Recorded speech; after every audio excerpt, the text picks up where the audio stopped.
everyone! So this is a mini tutorial on how to work Pixlr. Pixlr is a photo editor online, which is supposed to be like Photoshop, but it's free. So this is the home page, and here's the editor. I've never used the Expressor or the Pixlr-O-Matic, so I'm just gonna go straight into the Pixlr editor. First thing that pops up is this. I usually am trying to edit a photo, so I just always open an image. I took this with a Nikon D3200 Pixlr. Sorry, a DSLR. And as you can see, it's kind of washed out because of the sun. Now, as you can see here, it looks like the image is kind of choppy and really bad quality, but as you zoom in, you can see that it looks just fine. So don't worry about the quality of the image. If you know the image looks differently than this, it'll be fine. So the first thing I usually do to a picture is I come over here under layers and I grab the background and I put it on top of this little icon with the page.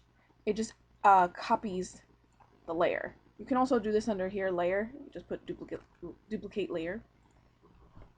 That's just so that if you mess up or whatever, you still have an original copy. Obviously, you can just not save it and go and get a new one, but it's just something I like to do. So on this one, I like to do all my edits here from the adjustment bar and the filter. So usually if I know that I'm going to be putting a vignette, which I'll show you here, it adds this black kind of outline around. It lets you draw attention to the middle of the picture, which is usually what you want to draw attention to, like two people. You can make it obviously very intense, or you can lower it and make it very, very subtle. Usually people stick to about 15, which is it's usually subtle. You know, you can't really tell. So sometimes I start out with the vignette if I know that I want one. You can also change the color here. You can make it white or black. But in this picture I don't really want a vignette, so I'm not going to add that. You can also add it at the end. It's whatever you want to play around with. So here I usually start with the brightness and contrast. Everything I'm doing you can do in different orders. This is just kind of a mini tutorial on how to kind of play with it. So usually I don't add brightness to a picture unless it came out particularly dark. This picture obviously is too bright because it was in the sun. So as you can see here, I usually test it out by adding 10. As you can see, that's way too bright. And then what I do is I add a negative to see what it looks like darker. And if I can't remember what it looks like, I just go back to 0. And then I just do it again, negative 10. See, in this case, that might actually work, but because I'm going to be doing other edits, I'm not going to bother with the brightness right now. What I am going to change, though, is the contrast. I tend to change the contrast by either adding 10 or about 5. It just gives a little bit more to the picture, as you can see. So here's 0, here's 5, here's 10. I think I'm going to do about 10. You can also put 100, see? That's obviously way too much, unless you're going for that kind of look. So I'm just going to add about 10 to it. Then my next set is to go to hue and saturation. I don't usually touch hue or lightness. Hue, you can see it goes either green or magenta. Lightness, again, I don't really want to mess with that right now because I'm going to be doing other things. So here's the saturation. Again, I like to add 10 to see what the difference is. Sometimes if I don't notice the difference, I'll put 50. As you can see, that's way too saturated, at least for my liking.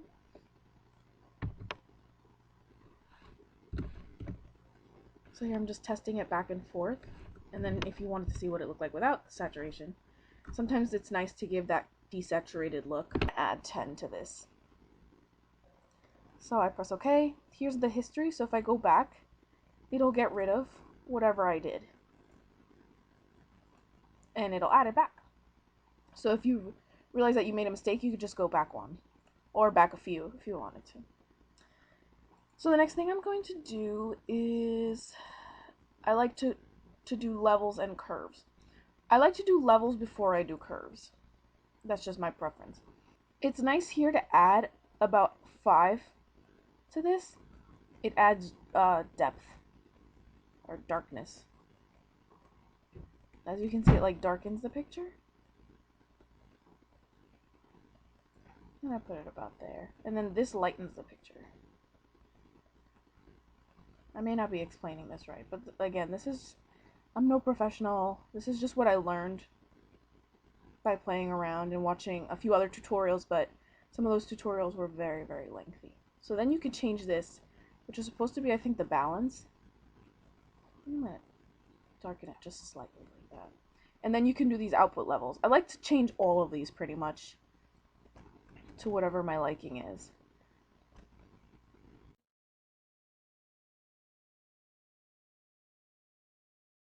Okay. Now if you want to check on how you're doing compared to the original image, you can go all the way back to open image. As you can see, that's what we have so far. So the next thing I do is I go to curves. And one thing I've found is that if you it's good to put a dot in the middle because it separates the the shadows from the highlights, which is up here. Now, if you pull the highlights one way, I always forget which way it is. When you pull it one way, it lightens it further. When you pull it the other way, it darkens it slightly. But if you pull it too much one way, it'll turn gray, which obviously doesn't look good. The closer you get to the middle, like up here, these are the brightest, whitest highlights. And as you get to the middle, it's like the lower highlights. These are the brightest highlights, and these will be like I don't want to say lowest highlights, I guess the darker highlights. And then down here is the darkest shadows. And as you get towards the middle, of course they are lighter shadows. So I usually like to just play around with these. I'll pull them one way or another depending on how I like the way it comes out. I think I like it like that. Just to show you, if I go backwards, see how it kind of turns all the light colors to gray? Yeah, you're not really looking for that. It's a little tough to move it around, especially if you don't have a mouse. I'm working with a mouse right now, but still, it's kind of hard to move around. You can make as many dots as you want.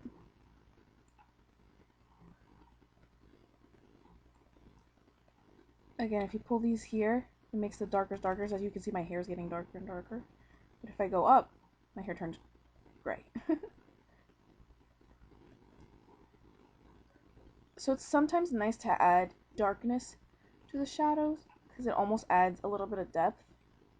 Again, I am not a professional, and this is just me playing around and kind of coming up with these ideas on my own, but as you play with it, you will get your preferences as well. This is just, you know, a little hobby of mine, just changing pictures, and I'm still very new to it. And I found that the tutorials were not very helpful or took way too long to look at. Okay, so here's filters. You can play around with these. I don't tend to use these a lot because I'm trying to make a picture look more saturated or more natural. Something that I use sometimes is the dodge tool. The dodge tool. This brightens. So sometimes with the dodge tool over here, I will brighten people's eyes and teeth to let them stand out.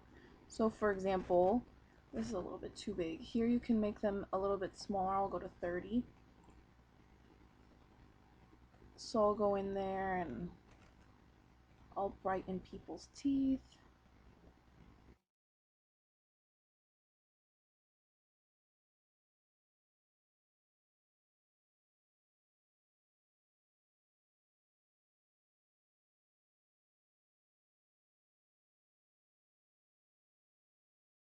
See, it just gives a little something extra.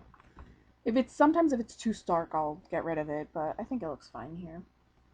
And then there's this one, which is the burn tool. So this makes things darker. So for example, if something came out too light, like here, you can kind of darken it. As you can see, my skin is getting darker. So this might be helpful, I don't know, to add, for example, if you're trying to show makeup, you can do a darker contour or something like that. I don't usually use the burn tool, only once in a while. Now here, when you use the burn or the dodge tool, you can change the brush so that it's either an opaque circle, one that kind of fades out so it's not such a harsh line around the brush head, square, and these other things. And then here you have midtone, shadows, and highlights. So I usually leave it on midtones. You can see here, look, this is highlight, meaning it gets even darker, and this one gets lighter, shadows. And then vice versa, the burn tool under oh, this is midtones. That's the midtone. Shadows is even brighter, and then highlights is even brighter than that. Okay, now what I'm going to do is I'm going to make another copy of the background, and if you click this little button, it shows you here how opaque this copy is. You can also name these different copies. I don't tend to because it doesn't bother me, but you can name them so that you know which. For example, here you can change the way this particular layer looks. So let's change it to overlay. See how it makes the colors very, very saturated? So you can kind of bring it down just to add a little bit of saturation. So sometimes I'll do that, and then I'll grab the original background copy. I'll make another copy of that, and this time I'll check out hard light. And I might do one of those. Now in this case, I don't really like hard light. Let me see, multiply. So this makes it a little bit darker. I'll leave it like that. I'll go back to the original copy. I'll make another copy of that. This time I might want to press alpha or add. This makes it a lot brighter. I kind of like to play around and add a bunch of these different layers. It gives kind of a cool effect. Let's see what else. Maybe darken. Can't do much. Alright, so in this one I'm going to leave it normal. But what I'm going to do this one, which I do sometimes, is you go to filter and you go to mimic HDR. And this just really defines like every tiny thing. But of course, as you can see, that doesn't look very nice. So what you do is you kind of play with the opacity to what you like. Now in this case I'm going to zoom in because I can't really tell. Over here, the hand tool to move it. Can't really tell what it looks like skin wise.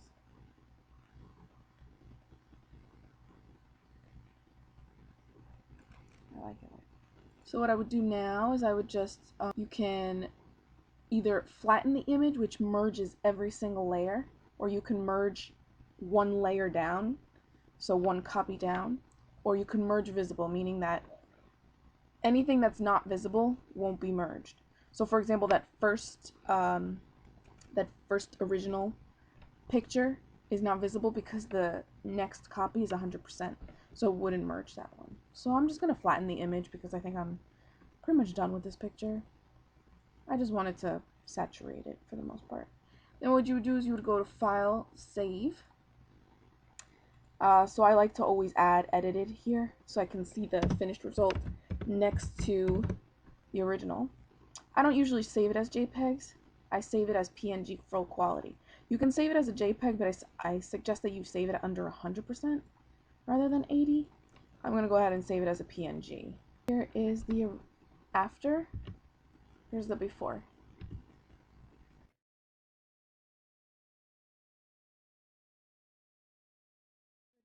And I just wanted to saturate it a little more. So as you can see, the colors just pop slightly. And here's the edited. It's a little more true to color. This one's a little bit, I would say a little bit washed out. It's a little bit more true color, and it also has a slight vignette in it. Oh, something that I didn't show, which is very, very useful, is the gradient tool. Oh, this is really a good one. Usually I set it to 30. I actually always set it to like 33 or 34. And then you set this to add. And now wherever you put it, it's going to add a shadow, a gradient shadow. So for example, if I do it from here to here, oh, here I put add, so it made it like brighter. But for example, if you put, oh, here it is, it's a track, that's what it is. As you can see, it made it darker on the bottom, so it kind of draws your eyes to whatever you're looking for. So you can, what I usually do is I add like wherever I need it. So this is particularly useful for example, for this photo. You can crop it down, but if you don't want to crop it down, the vignette will be very far off. For example, we might be centered here or something. You can always bring it. So for example, you can bring it from the corner in. If you think it's too harsh, you can make it less. So sometimes I do a 15, like the vignette. So you can bring it in this way. You could bring it from the top to the bottom. You can add it again, do multiple times, which just keeps darkening it. But as you can see, this kind of just like draws your eyes towards the middle of the picture, or wherever you want the focus to be. It helps if you want to brighten a certain area or darken it, like I said. So add or subtract are the ones. And you can do it in a radial manner, which is kind of like the vignette, and in a linear one. You can also change the gradient, which way it goes. I always just leave it on the original one. So I hope that's helped a little bit. There's so much more you can do with Pixlr, but I'm still learning, and there's great tutorials out there that if you have the time you can look up. There's also a way where you can cut a piece of a layer out so that you only edit, for example, the background, and you leave the people in the front differently, so that way you're not changing maybe their skin color or something. Certain things that you do, as you can tell, like we're a little bit more orange than maybe normal, but I think that's fine with the lighting that's there, because the sun gives that kind of illusion. And that's pretty much it. So I hope this helped you guys out, and just keep playing around with it and you'll get the hang of it, and you'll be able to do so much more with it. Alright, well, good luck.